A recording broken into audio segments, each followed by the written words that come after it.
速来救驾！太子和你妹妹，你只能救一个。我选太子。庶妹掉下城楼，被摔断了双腿。2年后，宁柔怀着身孕，在我与太子的大婚上投河自尽。太子隐忍不发，直到坐稳帝位，将我连诛3族，一双儿女残次刑狱。长昭，为何我宁家扶你坐稳江山，你为何要这么做？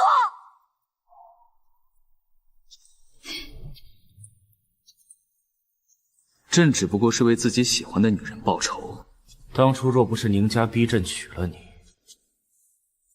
柔儿怎么会自尽？就因为宁柔、宁香，这一切都是你罪有应得。你害得朕和柔儿天人永隔，朕便要你不得好死。宁香，这2个人你今日只能救一个，一个是太子，一个是你妹妹，你选吧。现在，梦中的场景已然出现在眼前。长昭，你既然这么爱他，这次我便成全你。梦境中景王造反时，掳走了太子长昭和我那庶妹宁柔。当时的我并未意识到，这2人为何会被同时掳走。太子和您的庶妹被叛军掳走了。什么？哈哈哈哈哈哈！好一个宁家女儿，本王拜得心服口服。本以为缠住了宁娇，宁家便无再战之力，没想到你竟然能率兵打赢本王的部下。不过，今日这2人，你只能救一个，一个是太子，一个是你妹妹，选吧。将军，若是放弃太子，选了2小姐，天子问罪，咱们便是自私不忠，难辞其咎啊！是啊，他是储君，若他出事，宁家满门都担不起这罪孽。我选太子。不要，姐姐救我，救我啊！走啊！全军听令，攻城！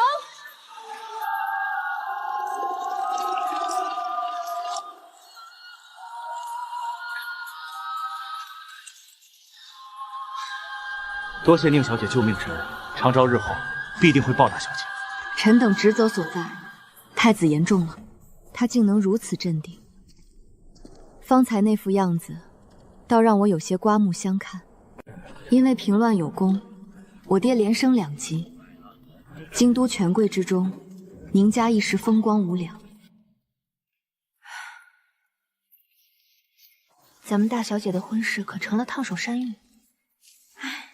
是啊，太低了委屈大小姐。可京城里哪有年龄相仿的世家子弟配得上咱们宁家？宁家女护驾有功，才德兼行，特赐为太子正妃。望女2人同心同德，敬尽于国，勿负朕意。钦此。天子一纸诏书，将我宁家彻底推上了东宫这条船。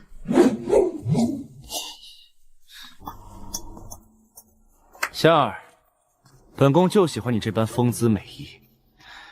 你是武将世家的女儿，舞枪弄棍是你的长处。至于那些女工针线，不必理会，你只需做你自己便是。他不介意我疏于手工，甚至处处维护。一来二去，我对他竟也生出了几分好感。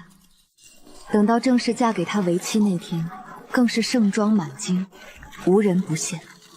唯一发生的意外，是庶妹宁柔在那天投河自尽了。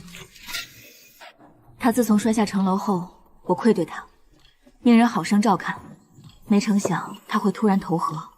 为了查清真相，我让人捞起她的尸体。经过核查，她已有好几个月的身孕了。我查了许久，都没查出那孩子是谁的。没想到8年后得到了答案。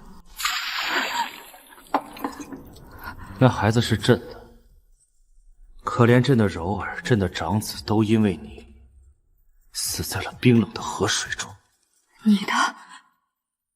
这怎么可能？如果不是他摔断了腿，他才应该是朕的正妃。宁香，你知不知道跟你在一起的每一刻都令朕感到恶心？是你宁家一手遮天，逼朕不得不娶你。柔儿死那天，朕就发誓，要你宁家所有辜负了柔儿的人都不得好死。成婚8载，我竟扶了条毒蛇上位，害我宁家几10口全部惨死。长昭，我好恨！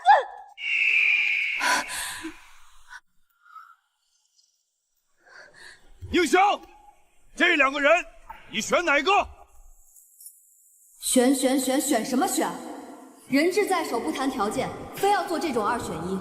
景王，你莫不是疯的连正事都忘了？景王，你已经被重兵包围了，识相的就把他们都放了，不然一会儿大军赶来，你剩下的这点散兵野勇还能抵御几时？速投降，或许还有一线生机。全军，哼！本王等不到那时候，现在就可以杀了他们。你不选是吧？那本王先替你选一个。指他做什么？你不是该指着常赞吗？不要伤害柔儿，有什么冲本太子来？哟，想不到咱们这位太子殿下还是个情深义重的痴情种。太子殿下，原来您对柔儿妹妹竟然情根深从至此，宁愿自己赴死，也不愿让她受半点伤。这太子什么情况？我还想问呢。太子，您竟然……不错，景叔叔，你若是现在回头，还为时不迟。放了我跟柔儿，孤承诺，定会亲自替你向父皇求情。替本王求情，常照，你当真是被女人迷了心窍，还是在东宫待久了，脑子呆废了？从本王决定叛反的那一刻起，便只有2个结局：要么坐上龙椅，要么命丧黄泉。宁香，本王没时间陪你们在这里演痴情戏段，到底选不选？我……不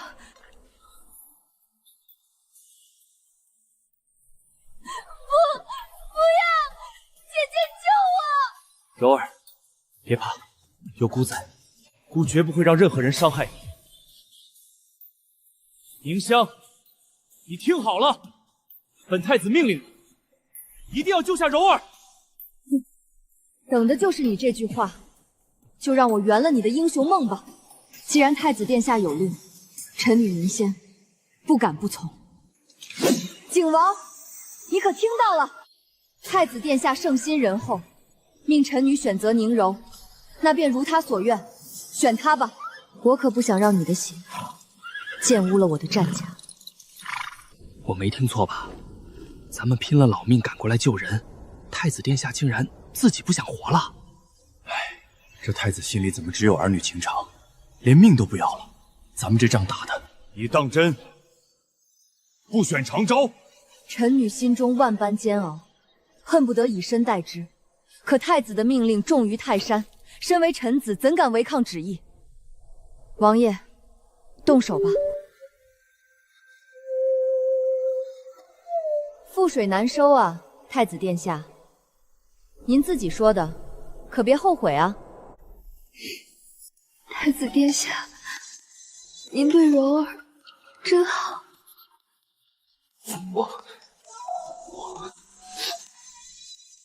宁香疯了吗？他怎么敢真的放弃我？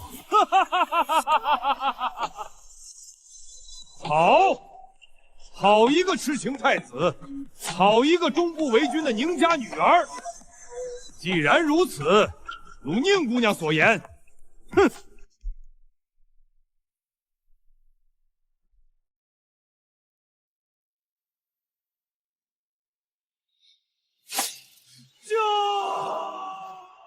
景王犯上作乱，全军听令，攻城！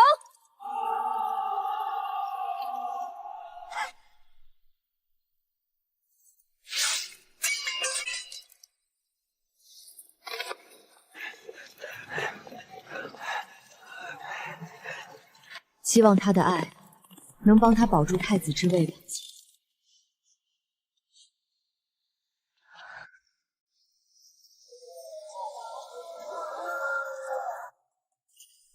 那天在城下，你当真没救太子？没，爹，他不值得救。若圣上待会儿为了这事怪罪你，一切交给爹处理，你莫要强长头。放心吧，女儿心里有数。医师看过，太子并无性命之忧。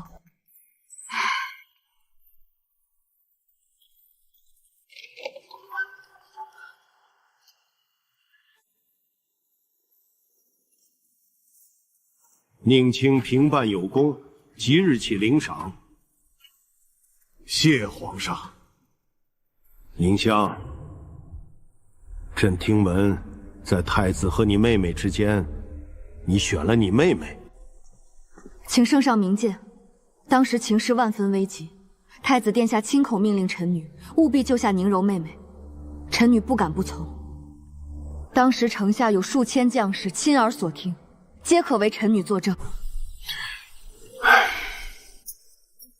太子任性，你就由着他乱来吗？你身为将门虎女，难道就不能直接救太子？臣女愚钝。圣上，小女初次领兵，实属经验不足，不成想那景王阴险奸诈，竟卑劣到以太子为质，没能护全太子周全，是臣等教导无方，护卫失责，请圣上恕罪。罢了，秦家护驾有功，至于太子，那是他自作自受，日后赏赐会送至宁清府上。此事就这样罢。旧梦中的宁家实在太耀眼，当下低调一些，未尝不是好事。殿下急召。知道了。你先走。公公请留步。宁大人，两位这般匆忙，可是去东宫瞧太子殿下的？回宁大人话，奴才是去婉云宫的。婉云宫，六皇子宫里的。是，最近六皇子又不大好了，所以命奴才带御医去瞧瞧呢。这才请了太医院的御医一同前往。六皇子长心自幼就是在药罐子里泡大的，生母位分低，又天生体弱，在这吃人的皇宫里，怕是从来没人把他放在心上。连这御医都敢如此敷衍。圣上刚才还提起六殿下呢，说如今太子有恙，六殿下可不能再出事了。公公还是快些忙去吧。是，定当尽心尽力。这皇宫里多的是被埋没的沧海遗珠。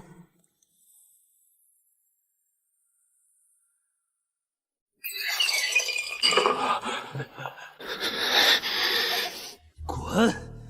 都给我滚出去！又是这一出，2个月了，圣上请了多少名医，谁也没法子。嘘，太子现在暴躁得很。昨儿个刚有个姐妹因为茶凉了被他打成重伤，哪还有半分以前那种贤德木样子？圣上的耐心是有限的，眼看太子的腿彻底无望，圣上也逐渐不再往东宫去了。这种被冷落的惶恐，终于让长久学会了伪装。姑这残躯让诸位费心了，分内之事姑自会尽力。诸位先去忙吧。是。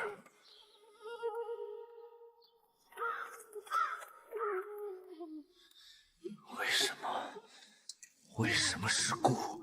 宁香、宁柔，你们都该死！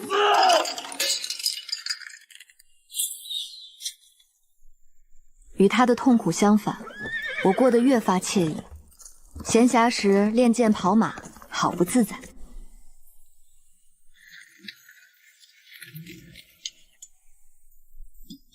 这个时候，宁柔鬼鬼祟祟的去这种地方做什么？殿下，柔儿终于见到您了。这些日子您受苦了。柔儿，宫里那些拜高踩低的东西，如今也只有你还记挂着本宫了。他失去双腿后，地位一落千丈。曾经前呼后拥的太子，如今委身于这漏风的小院中，而这一切，全是为了救宁柔。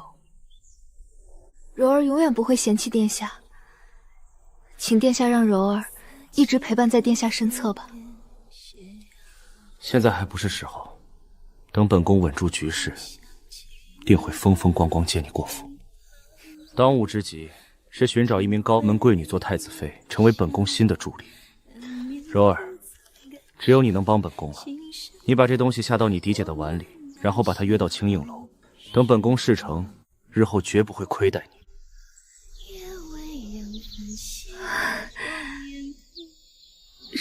什么？殿下以前不是说过只喜欢柔儿一个人吗？为什么要娶嫡姐？现在还要让柔儿亲手对姐姐？因为现在除了宁香，没有更好的选择。我需要宁家的兵权，需要那个老东西的支持。而且，若不是他，我又怎么会掉下城桃，摔断了双腿？这一切都是他宁香欠我的。我也是宁家的女儿啊，我也能为殿下效力。那不一样，嫡庶有别，你终究只是个庶女。若不是宁香，那老匹夫岂会真心为我所用？柔儿，本宫向你发誓，绝不会负你。娶你姐姐只是暂时的虚与委蛇，等本宫登上皇位的那天，就赐她一死，让你做皇后。西风残，故人忘，如今悲哀流芳。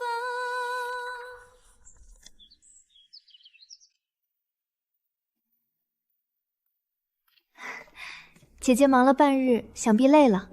这是我最近新学的桂花米酒羹，你快试试我的手艺。放下吧，姐姐，还是趁热喝吧，这羹凉了，味道就不纯正了。来，我伺候姐姐。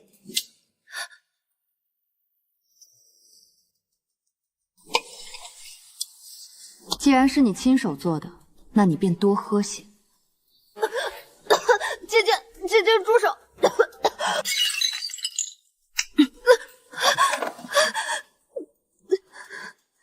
宁柔，你当真以为我不知道你在打什么主意？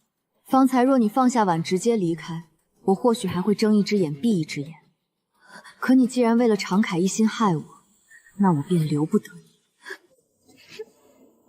这碗汤，你自己好好受着吧。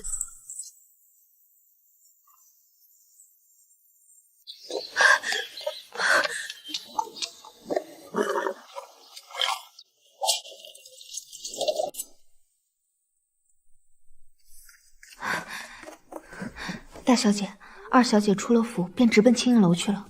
太子殿下果然在那儿等候多时。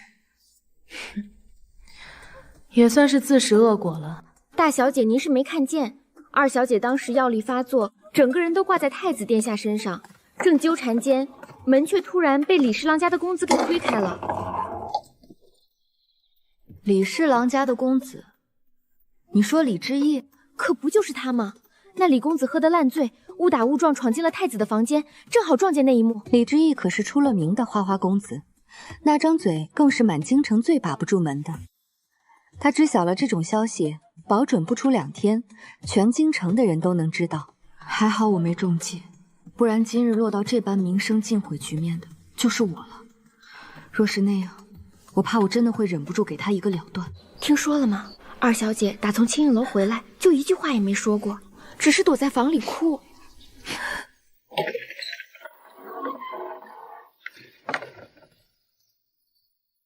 听说了吗？李公子在酒楼把那事儿全抖了出来了。嘘，全京城都传疯了，说太子和二小姐在清映楼。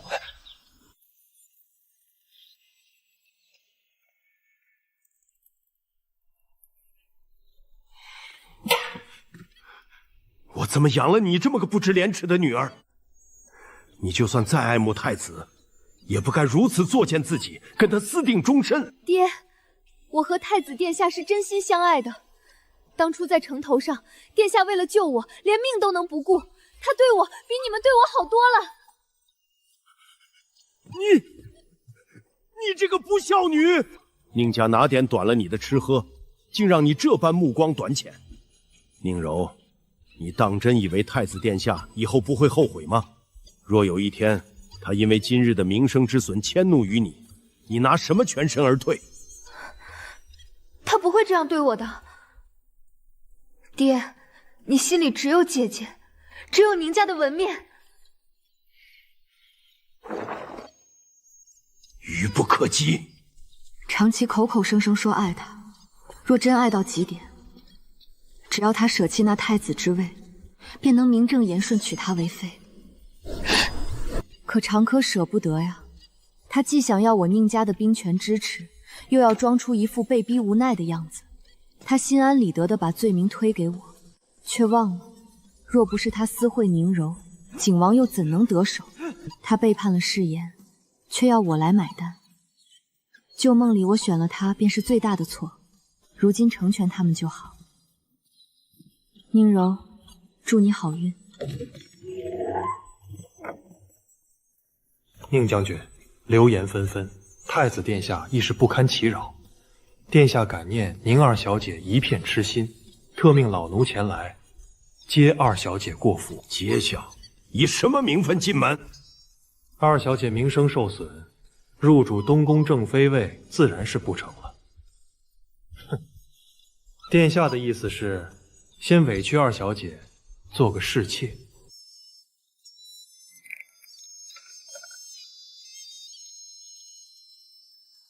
姐姐，你什么都压我一头。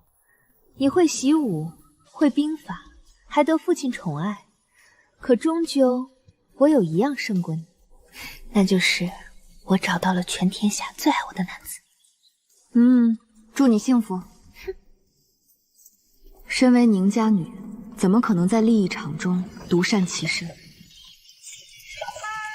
二小姐今日笑得真甜，找到了这天底下最爱她的男子，定是满心欢喜。大小姐，您说二小姐能和太子殿下长相厮随吗？愿得一人心，白首不相离。这种爱情美梦，宁家女不配做，更何况那是太子。大小姐您难道从未对谁动过这种心思？动心？身为宁家女，亲情比情爱更重要。动心只会成为别人的把柄。旧梦中与他走得近，虽有过几分好感，但终究只是出于利益考虑而已。至于宁柔那点心思，我不理解，也不打算理解。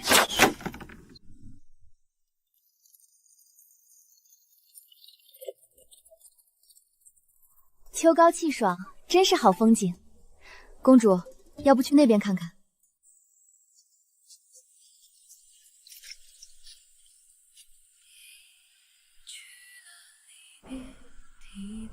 香儿，香儿，香儿，本宫听说你喜欢美玉，这是本宫新雕的玉佩，想要送给你。不需要。宁香，我的确爱美玉，但我这人最讨厌瑕疵。玉是如此，人也是如此。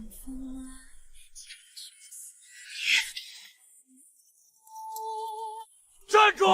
宁香，宁香，本宫命你站住！太子殿下，我妹妹宁柔已经嫁入东宫，成了您的人。您如今美人在侧，还有什么不满意的？旧梦中，你为了宁柔诛我宁家满门，如今宁柔完好无损地陪在你身边，你倒做出这副委屈样给谁看？宁香，你难道就不欠本宫吗？臣女欠您什么？要不是你，本宫怎么会摔断双腿？是你害得本宫成了这副鬼样子，你当然要为本宫负责。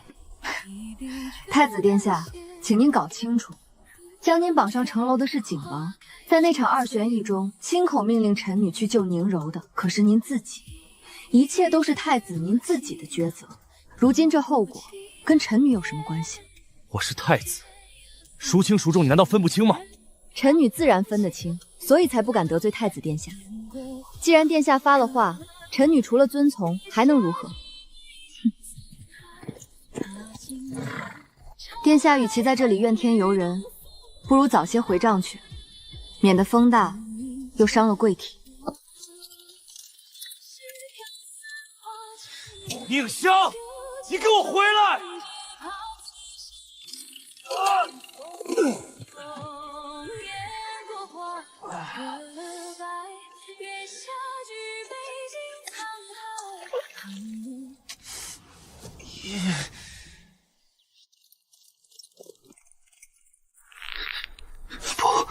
不能被看见，绝对不能。哟，这不是太子殿下吗？殿下怎么一个人躺在这儿？伺候的下人呢？怎么让殿下在大路中间行此大礼？好臭！这是什么味儿啊？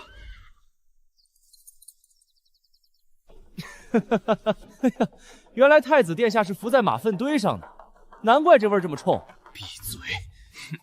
都给我闭嘴！这群虚伪的小人！哎，太子殿下先别急，臣弟们还得赶着去向父皇复命。您在这儿稍微等会儿，臣弟这就去叫别人来帮衬您。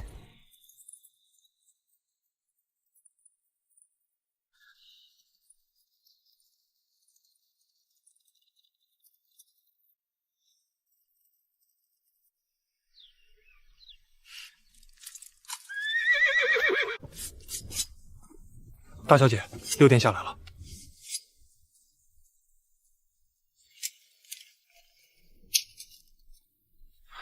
宁姑娘，今日打到一些猎物，送来一部分，聊表谢意。六殿下客气了，只是臣女实在不记得何时对殿下有过恩情。宁姑娘贵人多忘事，您可还记得前些日子进宫面圣，在红墙下拦住林御医说的那番话？原来是那次。可那不过是我随口的一句，算不得什么恩情。宁姑娘，对你而言，或许只是一句随口之言，可就是这句话，让林御医那个势利之人再也不敢慢待我的病情。因为林御医重视了，我才能好好疗养，也才有了今日能站在父皇面前的机会。所以，这一份恩，常敬铭记于心。唉，人与人之间当真不同。殿下快请坐。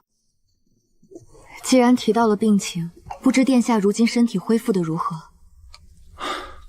实不相瞒，我这是自小就有的毛病，每逢15月圆，便觉得心口疼痛难忍，如同赤火烧心一般。久而久之，气血亏损严重，请了无数名医，也只是勉强吊着命，难以痊愈。每逢15，赤火烧心。敢问殿下，这伤心之痛，可是随着季节变化而变，越是天寒地冻，这种疼痛就越发刻骨。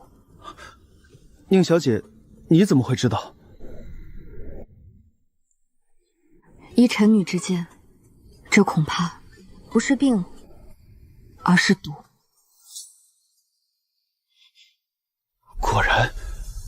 果然是毒吗？其实我也怀疑过，这世上哪有查不出的病根，哪有治不好的虚弱？可这些年，我查遍了婉云宫的每一个角落，查过经手的每一道饮食，甚至连药渣都翻过，却始终一无所获。这种毒的名字叫寒霜，听着虽美，却是一味极稀极损的毒。它并不致命，却能让人体弱，普通的小病都变得煎熬。而最明显的特征就是那如炙火烧心般的剧痛。在旧梦的深宫里，我曾亲眼见过这种毒。那是长者用来铲除异己的利刃，而要解开寒霜，唯有那一味极难寻得的药材——灵花。此毒名为寒霜，想要根除，非灵花不可。灵花，长静记下了。宁姑娘今日救命大恩，长静没齿难忘。此后，宁姑娘的敌人就是我长心的敌人。只要我长心尚有一口气在，宁家有事，我定当全力以赴。长兴，可千万别让我失望。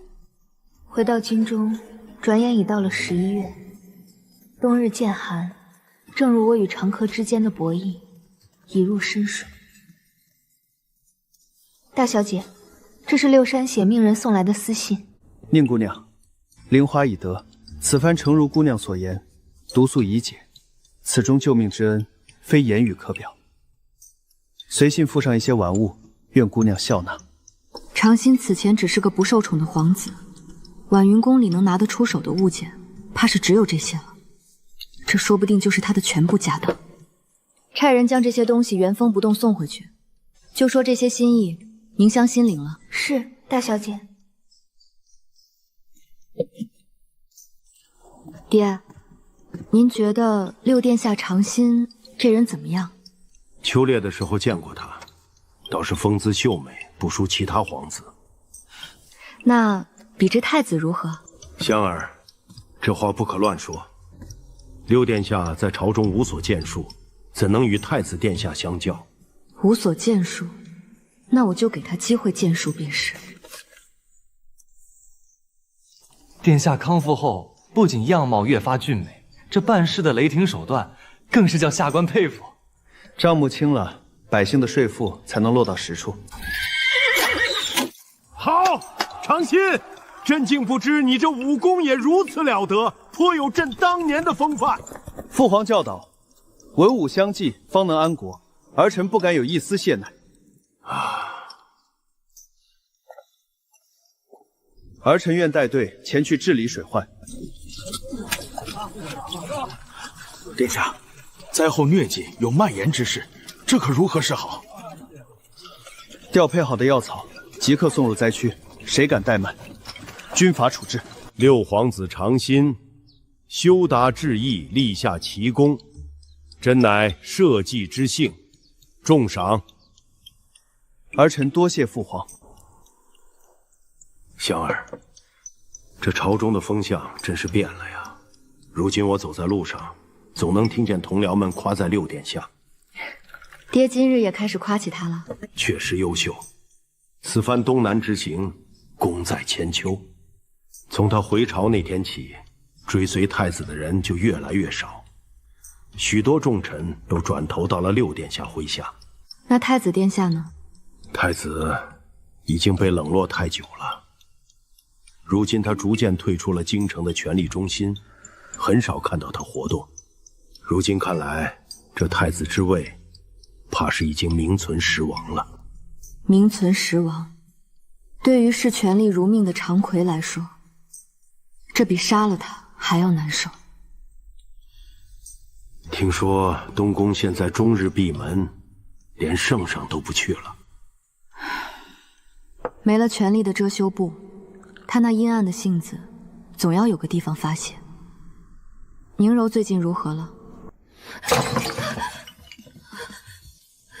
滚过来！你躲什么？如今京城里的名门贵女宁愿剪了头发去当尼姑，也不肯嫁入东宫，就是因为你这个贱人，因为你那点烂事，加上箍着一双残腿，箍成了满京城的笑柄。是你毁了姑的前途。既然姑过得不痛快，你也别想好过。求你了，放过我吧。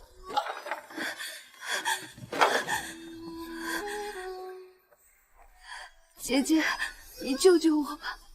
太子殿下这几月稍有不顺心就拿我出气，怪我毁了他的前途，我实在被打得受不了了。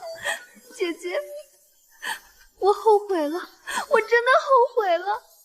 早知如此，何必当初？你如今是太子的侍妾，这婚约是你千辛万苦求来的，哪里还能离开？我没想到太子会是这样的人，他明明许诺过爱我，永远不会负我的。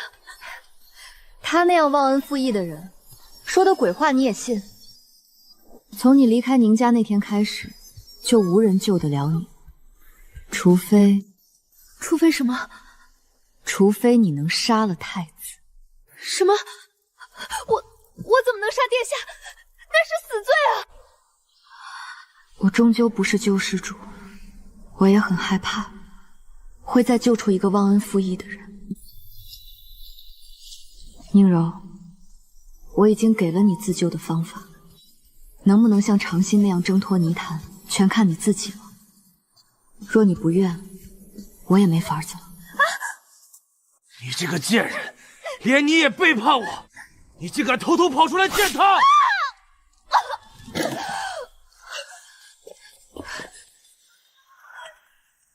长昭，你疯了！本宫的确是疯了。你们这对姐妹就是祸害，害了本宫的腿，害了本宫的一生。大胆宁香，竟敢殴打太子，拿下他！殴打朝廷重臣之女，你们担得起这罪名吗？六殿下有令，此间事关储君，请诸位随我等进宫面见圣上。太子，看看你做的好事！父皇，儿臣不是故意的，儿臣只是酒后失了神智。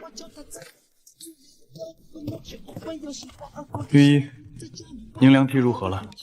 圣上，太子殿下那一剑正好将良娣肚子里的孩子一起刺穿了，一尸两命，无力回天。什么？她已经怀有身孕。是，应该有2个月了，只是还没有显怀。方才老臣查验，确实是一尸两命。不可能，她怎么可能怀孕了？姑竟然亲手……那场旧梦中，宁柔怀着身孕投河，长期发了疯一样把所有罪名都推到我头上。这次却是他亲手拔剑，断送了他的未来。真累了，都退下吧。长昭明面上并未受到实际惩罚，毕竟他占着皇子的身份，而宁柔归根见底只是他府中一个名分极微的侍妾。太子终会为他的所作所为付出代价的。宁姑娘，我送你回府吧。多谢殿下，但还请留步，臣女想一个人走走。我和他的关系其实算不得很好，但也算不得坏。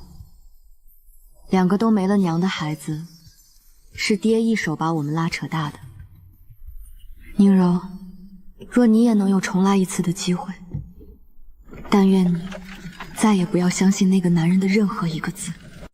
香儿，如今局势已定，你年纪也大了，心里可有心郁的人？爹，女儿如今这样挺好的，不想那些。爹听说6殿下先前曾私下赠你半枚玉珏，若你点头，那未来便是一人之下。长心送我玉珏，多半是为了报恩。可爹，您知道的，旧梦中被困在深宫里的日子，女儿过够了。她收回玉珏时祝我幸福，我也希望她能坐稳那个位置。如今，我想要自由的选择。大小姐，6殿下那边刚传来的消息，说东宫那位快不行了。终于撑不住了。可不是嘛，如今全京城都传遍了，说6殿下呼声一日高过一日。那位太子爷倒是彻底失了势，听说他现在颓废的不成样子。听说他纳了不少人，一口气纳了好几个婢女做妾，整日里花天酒地，在那儿沉迷享乐。听闻他也体会了一把那烧心之痛。以其人之道还治其人之身，长心，你动作倒是快。刚才送药的人说，那位金臣起来吐了一大口血，就那么晕过去了，到现在都没醒。京城的风波终于要结束了，我也该有新的人生了。不如就去边疆吧，去看看那些没看过的山水。宁香，你有上一世的记忆，是不是没错？你有记忆，所以那天在城楼下，你才故意选择了宁柔。你是在报复我。醒过来之后，我的脑子里突然多了一段记忆，那是上一世，对不对？宁香，你回答我，上一世我才是最后的赢家。是又如何？你这个毒妇，明明皇位是我的，是你害得我一无所有，我要杀了你！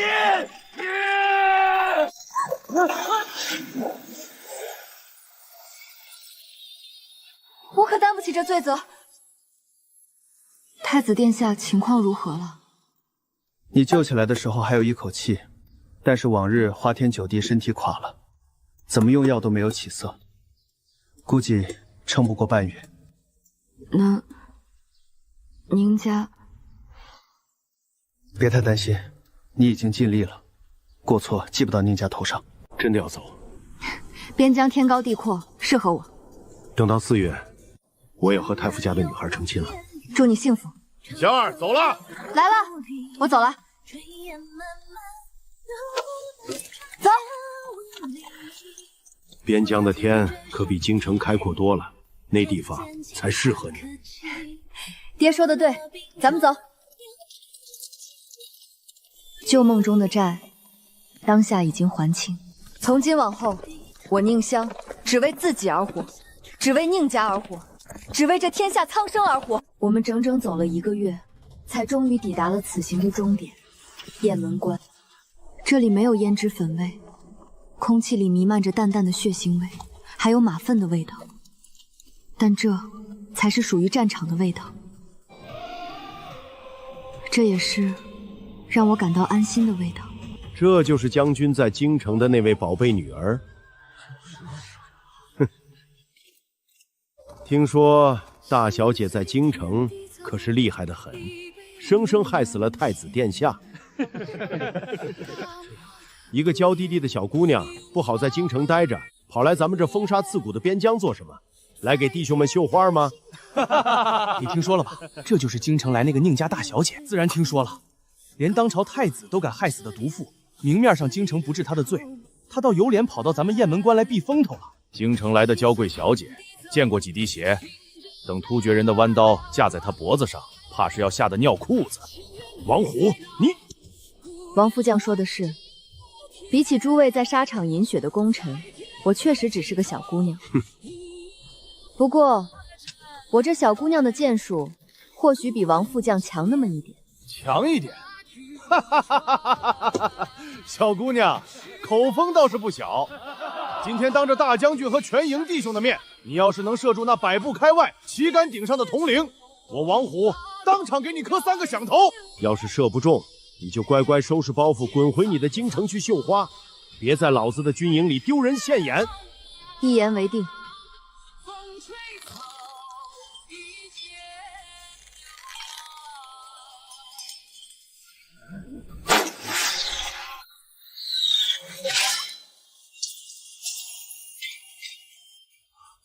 100步开外，顶着这么大的逆风，居然一箭射中了。这怎么可能是一个养在深闺的大小姐能有的臂力和剑法？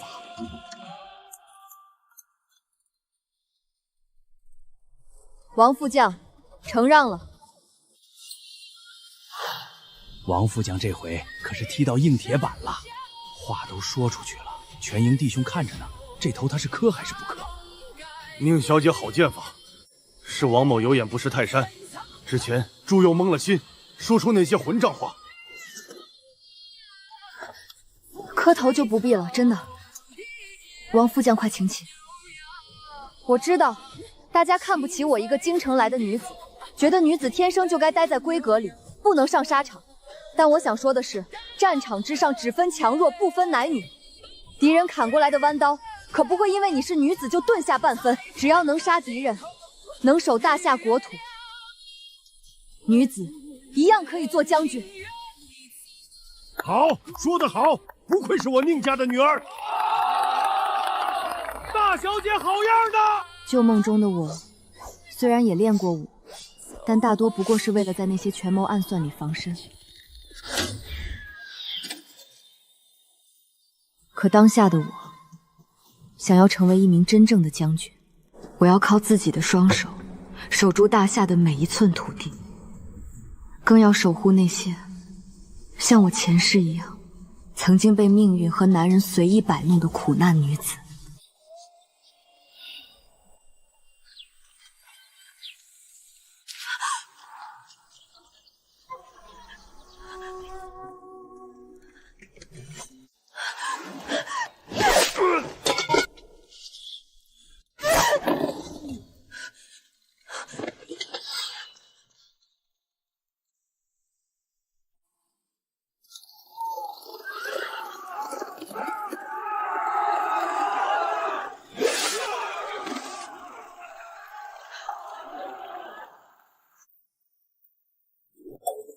这帮突厥杂碎，不过3个月，竟又派了小股部队在边境烧杀抢掠，简直无恶不作。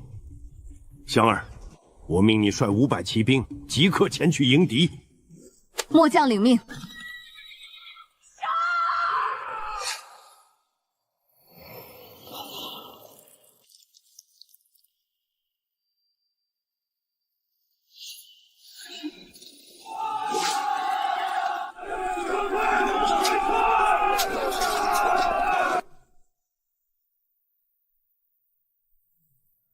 穷寇莫追，收兵！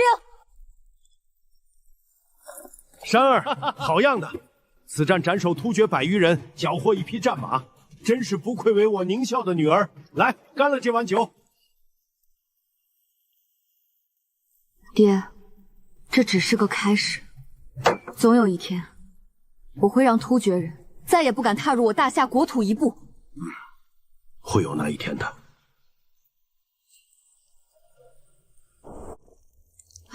这手都要冻掉了，可咱们除了在这儿洗衣服做饭，还能干啥呢？能有口饭吃就不错了。咱们这些家破人亡的，在军营里也不过就是一辈子做粗活，伺候男人的命。营里就没有女子做士兵的吗？大小姐，您说笑了。这军营自古以来都是大老爷们待的地方，那些女人除了在后方做饭、洗衣、照顾伤兵，哪能上什么战场啊？第一次作战胜利，我虽站稳了脚跟，可这偌大的军营里，依旧没有女子的位置。爹，我想组建一支女子军队。什么？女子军队？自古以来哪有女子军队上战场打仗的？这要传出去，岂不是让人笑掉大牙？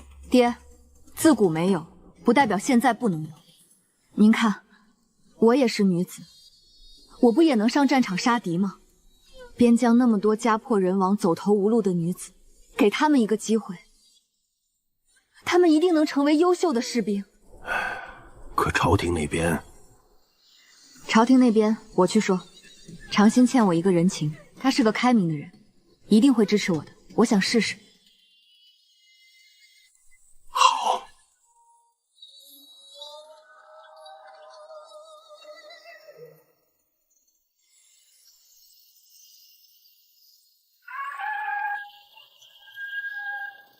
招募女兵，闻所未闻啊！这是哪一出啊？手无缚鸡之力的弱女子如何上阵杀敌呀？我不是瞎胡闹，我是来参军的。住手！你叫什么名字？宁将军，我叫林婉，我爹娘都被突厥人杀了，我要替他们报仇，求您收下我。好，我收下你。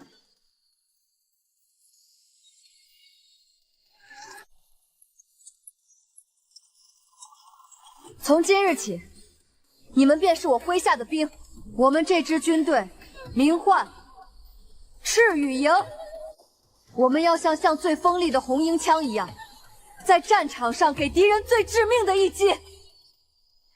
3个月前，你们来的时候，有人连弓都拉不开，有人骑上马就掉下来。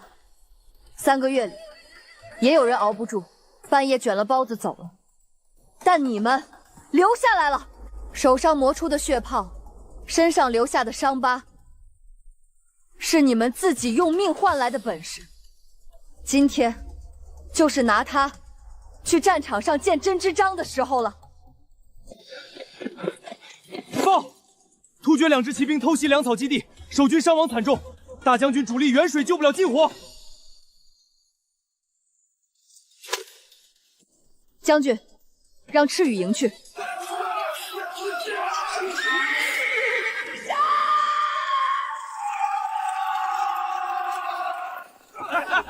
一群女人是要给我们暖床吗？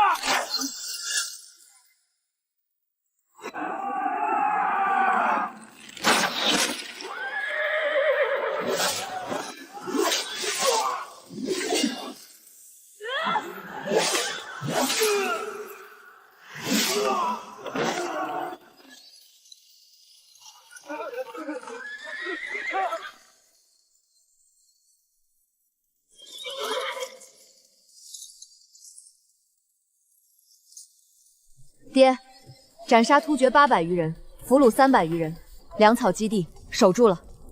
哈哈，好，不愧是赤羽营。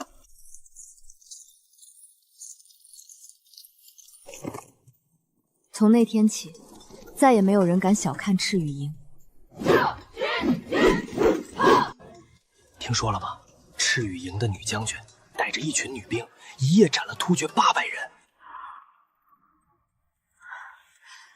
那位宁将军，真是天生的女战神啊！3年间，我率领赤羽营和突厥人打了几10场仗，无一败绩。大大小小的战场上，宁乡银枪翻飞，赤羽营的新旗所向披靡。京城急报，陛下登基，改元永熙。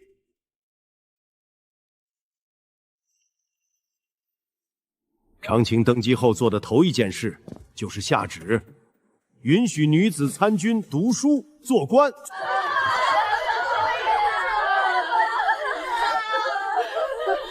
将军，咱们没白拼命，没白拼。这天下正在一点点变了。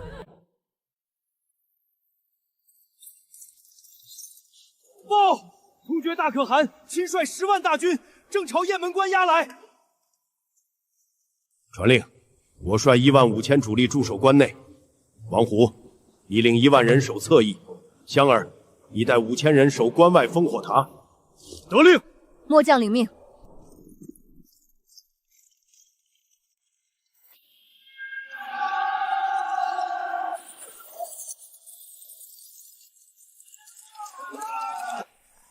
死守防线，寸步不退。将军，西城墙快守不住了。林婉，你带500人死守这里，一步都不能退。是。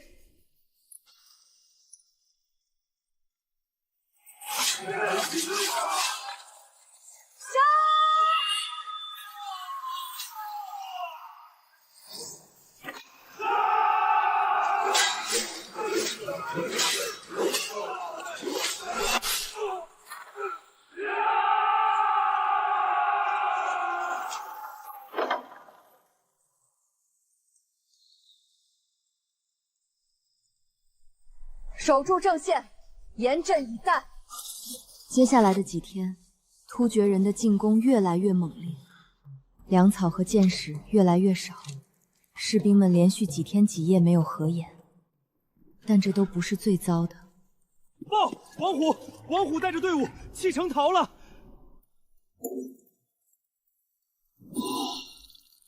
爹，来人，快传军医！王虎，将军，咱们守了整整10天了，援军还没有半点消息，粮草见底，箭矢将尽，弟兄们已到了极限，不如我们投降吧，再守下去，大家都得死在这里啊！投降？我们要是投降了，关内的百姓怎么办？他们都会被突厥人杀光的。我们是军人。守土卫国是我们的天职，就算战至最后一人，也绝不能投降。可是，没有可是。再有敢言响者，这就是下场。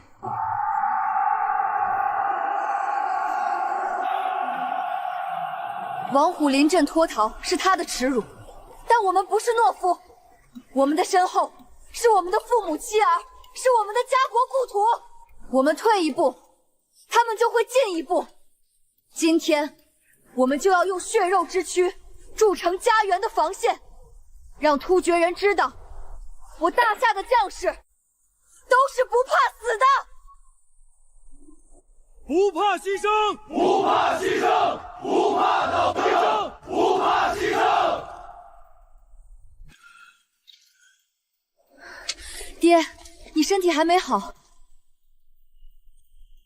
珊儿，爹陪你一起守。好爹，咱们父女并肩作战，一定能守住雁门关。接下来的日子，是我这辈子最艰难的日子。我们每天都在和死神打交道。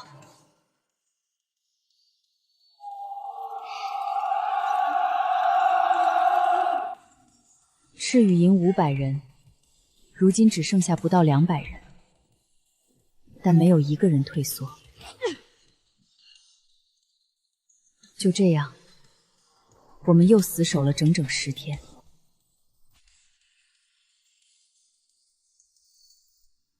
援军，援军来了！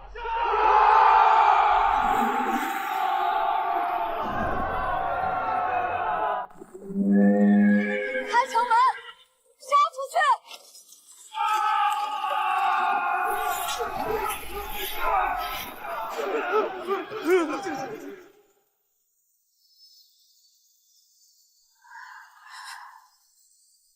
守住了。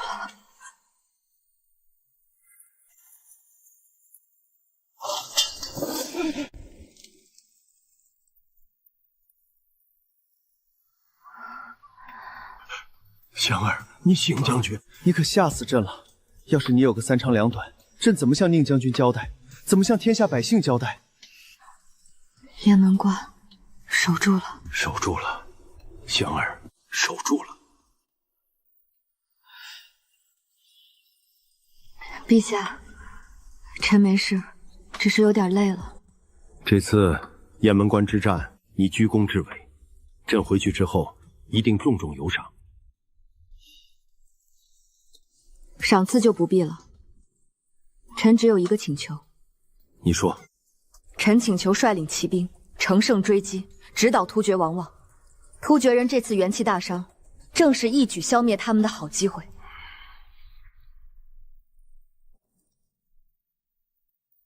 现在不打，等他们缓过来，还会再来犯境。好，朕准了，朕给你3万精锐骑兵，任你调遣。谢陛下。将军，此去深入草原腹地，没有补给，没有援军，若有闪失，我相信你们也做好了不胜不归的准备。出发！我们昼伏夜起，避开突厥主力，专挑薄弱环节下手。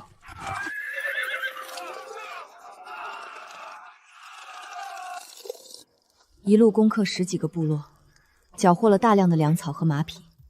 报！突厥大可汗率5万骑兵正从正面压来。将军，他们是我们的2倍。2倍又如何？传令，迎战！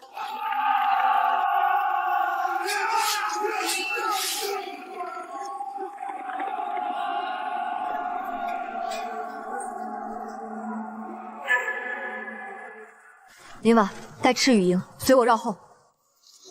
是。上！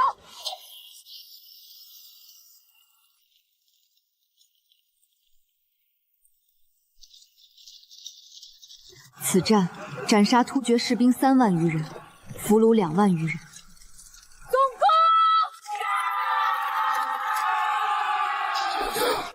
突厥大可汗只率几千残剑逃往了漠北。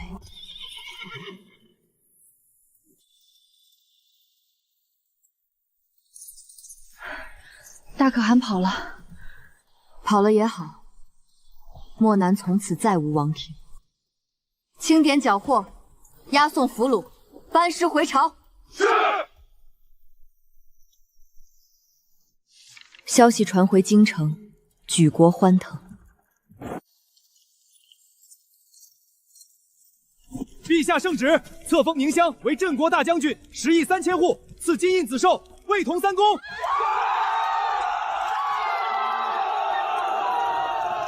将军，大夏头一个女子大将军是您，不是我一个人的，是赤羽营所有人的。